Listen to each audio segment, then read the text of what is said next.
what's up? Welcome back. I'm the Zim. This is the Zim video. This is my rideshare experience series. This is part 18. I'm an artist and musician from Seattle, Washington, currently living in San Diego, and I use Lyft as my primary source of income while I do stuff as well. So anyways, I usually start off with how much I made, and then I go into my star rating stuff, and then I do some things that have come up in the week, some ideas, some Lyft related things that came up this week.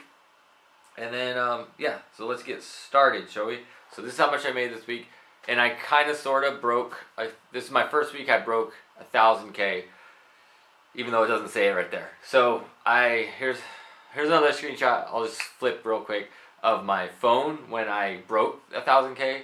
And the reason it doesn't show 1,000K now is because it hadn't calculated in the rental bonus stuff yet, and well, I'll talk about that in a minute as well. So anyways, I kind of sort of broke 1,000K this week, so I'm stoked on it. But it was pretty good. I think it should start happening more often now. So that's that. This is my daily breakdown, what I made each day. Last weekend was amazing in San Diego for me. I worked a lot, and I'll show you right now. Here's the daily kind of hourly breakdown of where I drove this week. I managed to get the peak time drives accomplished on Saturday at 1 o'clock, and then my anytime drives, 95 anytime drives at like 10 o'clock on Saturday night. So I was able to complete my quota for the bonus on Saturday night, and then Sunday I just drove like bonkers and did that. And you can see I drove 126 rides last week, and I didn't, as you can see as well, I didn't drive at all on Monday. I got back in town on Monday. I was out of town for 2 weeks, that's why I haven't posted one of these for a while. And 2 weeks prior to this, I drove for I had like 15 drives in, and I didn't make enough to really talk about, so I'm not going to worry about it. The one thing I will mention is if you're doing the Express Drive program and you're not going to be able to drive a significant amount in 1 or 2 days or 3 days, they prorate it, so whenever you turn back the car, it's prorated. But I wasn't able to drive nearly enough to make a significant. I ended up making like $18 for the 15 drives I did because of the Express Drive payment that I owed. So anyways, that's that. Let's get back to last week. Where were we? So that's what I drove, and then so I didn't drive on Monday at all, and I drove barely. I only drove during the peak times on Tuesday and Wednesday, so I could keep that going. I was with my kids for the beginning of the week, so that's why I only drove a little bit. And then I was able to go bonkers over the weekend, and I did really good. I'm really happy with what I did, especially considering I didn't put in a full week, and I broke $1,000. So that's pretty awesome. And so there's that. 56 app hours, and I'd say this week, roughly 56 app hours, and I'd say this week it was pretty close to 75-80% of that time I was in the car driving. Usually in the past it's been more like 60 to 70% I'd say driving with the amount of app hours I put in, but this week it's been so good, and I'm recording this on Tuesday. It's been so good since last week that it's really hard to get out of the car. It just I keep getting requests. So I think this is a sign that the summertime rhythm is happening. So it's pretty awesome. I'm stoked on it. So that's what's going on. And just real quick, this is just the circles for the bonus. Might as well throw it up there. That's how many, the bonus circles. Well, let's talk about that. It looks like, I'll talk about that in a minute. So that's that. If you have any questions for me regarding how much I made, how I made it, strategy-wise, like I said, it's getting better out there. So it's the strategy. My strategy is just going for as many rides as I can get. I don't really care what they are so much.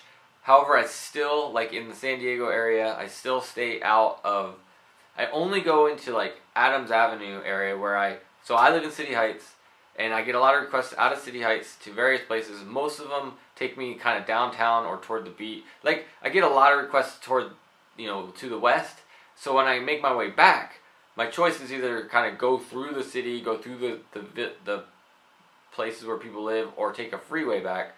And I pretty much stick to the freeways nowadays.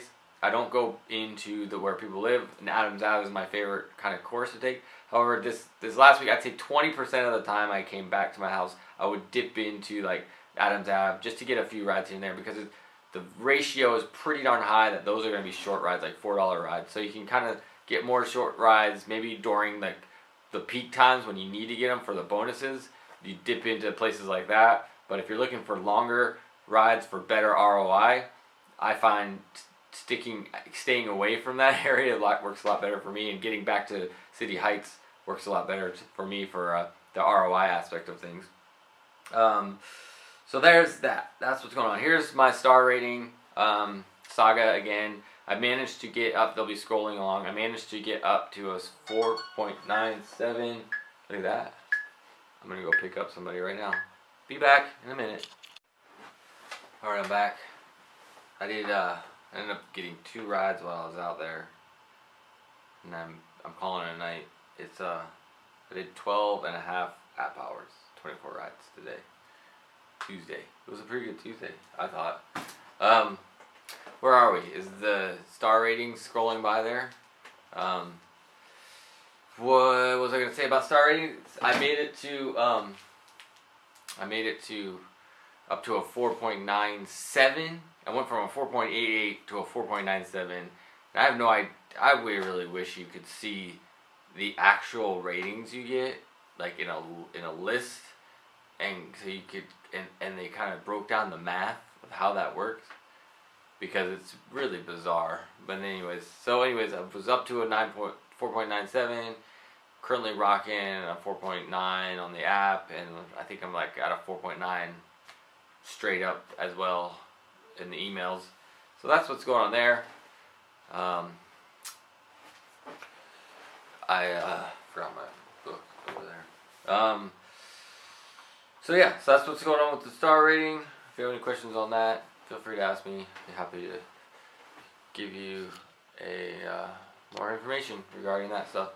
But let's get into. So I got my my 1K jacket. 1K. Can you see that? 1K jacket. So it's pretty cool. It's a nice little jacket. It's probably out of focus now, but whatever. But it's a nice jacket. It fits a little big. It's a medium. I'm usually a medium on everything I wear. And it fits a little baggy. So I'm wondering if a small would have been better for me, or if it's just the way it's cut. I don't know. Just different, but it's nice. It's got a nice feel. I didn't do any kind of unboxing for it because I figure that's been done a gazillion times by now with other people because they've been out for a while. But I don't need to wear it right now. It's pretty warm in San Diego, but in the kind of cooler weather, I wear it. It's pretty nice. It's cool. It's cool to get it. So I wanted to do a little review. So as you know, I'm in the Express Drive program, and I wanted to give you a review of the 2 cars that I've driven so far. I've driven the Chevy Equinox and the Chevy Malibu, both 2015, side-by-side comparison. Basically, the Malibu rocks. The Malibu kicks the Equinox's butt up and down hardcore. So I thought I liked the Equinox at first because it was roomy and all this stuff, and that's the comment I got most on it when people got in the car. It's like, oh, it's really roomy in here. And it's like, however, as a driver for Lyft, it sucked as a driver for Lyft because, well, first the seat was really uncomfortable. For whatever reason, I got this like lower back pain when I was in it, but I don't get that. I didn't get that in my Sienna when I was driving that, and I don't get it in the Malibu when I'm driving that one. So the Malibu is way more comfortable seats, but so that was a problem. The other problem was the turning radius is really terrible. With all the U-turns you have to do, or you can do, and you have to do in San Diego, for the way the streets are laid out and stuff, it makes it really difficult to do adequate U-turning for that purpose, but also just as a Lyft driver, and often we like to flip U-turns to get to where we need to go quickly. It just was bad for that reason. Gas-wise, it was, an SUV, so it wasn't the best on gas. What else? Is there anything else about it that wasn't awesome. I think those are the main two things. The comfort and the turning radius were the two biggest things that I did not like about it. Malibu, on the other hand, is super comfortable, super awesome. I think it might be the the third thing is another thing. The Equinox's engine or whatever had zero guts. It was so terrible. It was like no guts. And in San Diego, you need a car with guts, because what I say, you have to be an aggressive defensive driver, because people do not let you in. You have to be willing to step on the gas and get to where you're going. And if you don't have any guts in your car, you can't make that happen. And the Malibu has some guts. I can step on the gas and it actually goes, and it's pretty rad. So I totally consider owning a Malibu after this experience. It's a really nice car. I'm really happy with it. It's got leather. This one in particular has leather interior, which is awesome. Feels real good. It feels really nice being able to pick up. I mean, both the cars felt nice being able to pick up passengers in a nice vehicle. This one even more so with the leather. I mean, I get a lot of comments with people that get in the car like, "Ooh, wow, this is nice." So, and I keep it clean. So, it's cool. So Malibu, thumbs up. Equinox, thumbs down. I would not buy an Equinox. I would not go near an Equinox in terms of owning one of my own. So that's what I thought about that. I'm sure the Equinox's power problems could be solved with whatever model, maybe the bigger engine for the same model or something. But at the time, they were both 2015 cars, so whatever. But that's whatever. One thing overall about Chevrolet cars, though, that I'm not happy with is their interface for their stereo radio thing. I use my iPod and hook it up through Bluetooth, and it'll often pause without me pausing it and just lose connection or something to the Bluetooth. And I've driven Toyota cars as rentals and different things, and the current Toyota interface is pretty awesome. Like every time I get in the car, it turns on the Bluetooth right away and is playing the song that I left off. Whereas every time I get in the Chevrolet setup, I have to wait for the Bluetooth to register again, find the app, and then be able to go to Bluetooth, and it's just it's a pain in the butt. I don't like it. I like my music to play right away. So anyways, that's and a little pet peeve about the audio interface. And that would be enough. That for me, because I'm such a music person, that would be enough for me to not want a Chevrolet car because of their interface on the audio, on the screen and stuff, the way it works. So anyways, there's that. So I'm going to throw this up real quick. So this week that we're in right now, not last week. You saw last week's bonus thing. Right now we have, it looks like they changed their bonus system for the Express Drive anyway. I don't know if this is the same for Power Driver, but for the Express Drive, starting this week, they changed the bonus to 3 tiers instead of 2 tiers. So now I can get up to $200 back for the Express Drive, which the car I'm driving, the Malibu now, is $200, $199 for the rental of the car plus about $20 in taxes.